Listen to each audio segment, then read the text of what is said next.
Nag-research na rin kasi ako. Kahit anong gawin namin, hindi pa rin pwede. Kasi kaming dalawa ni Matthew, may affinity kami yung dalawa.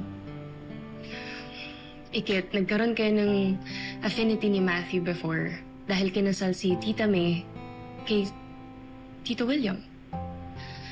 Pero na-dissolve na yung affinity na yon dahil nag-end na yung marriage ni Tita May when Tito William died.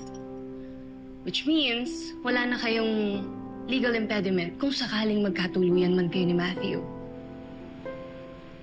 At saka anak, huwag mong iisipin yung sasabihin ng iba. Isa pa, hindi naman kayo pinalaki ni Matthew ng isang bahay. Hindi kayo pinalaki na bilang isang magkapatid. Kaya, pwedeng-pwede kayo magmahalan ni Matthew. So, ibig sabihin ay pwede nang maging kami ni Matthew. Yes, anak. And you have my blessing. Kasi gusto ko maging masaya kayong dalawa.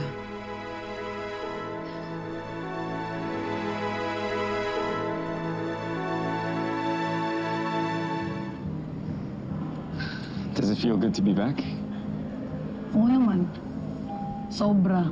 Kasi nung huling pumunta ako dito, puro bad memories na lang lahat ng naranasan ko. Ngayon, gagawa ko ng puro good vibes na memories naman. Grabe, ang fresh air naman dito. Namiss ko to!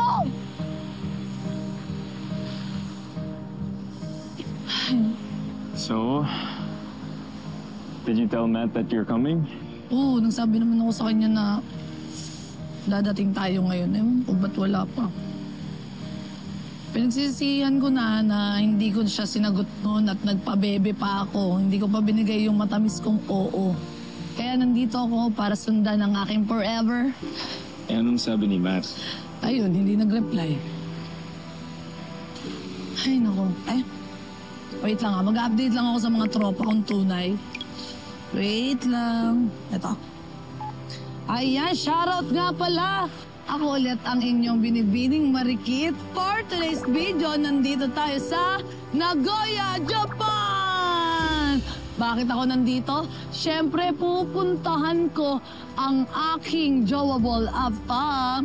This is the day na magiging hindi na ako single. Tara, lilibot ko kayo dito. Dito, marami talagang mga apamity, kaya pumunta na kayo dito. Ay, mga guys, diba ang ganda dito? Kaya tignan nyo muna, diba? Ang ganda. Asan ang kuya mo? Ba't wala pa rin? Alam mo, parang deserve ko talaga na igos ako.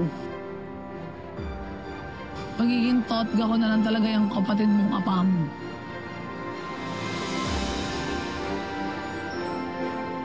So, shoutout nga pala sa aking mga online viewers dyan. For today's video, lot-lot ang binibining marikit nyo. Wala na magsushota sa pamilyang to talaga. Oo.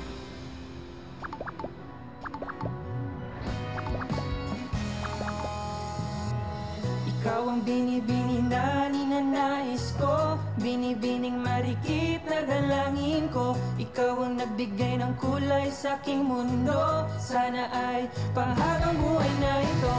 Ikaw ang binibini na ninanais ko, binibining marikit na dalangin ko. Ikaw ang nagbigay ng kulay sa aking mundo, sana ay panghabang buhay na ito. O binibini ko, ikaw ang nais ko na makapiling sa buong buhay ko. Laman ng panaginip, ikaw ang iniisip. Di ko alam kung bakit ako ay nabibighani.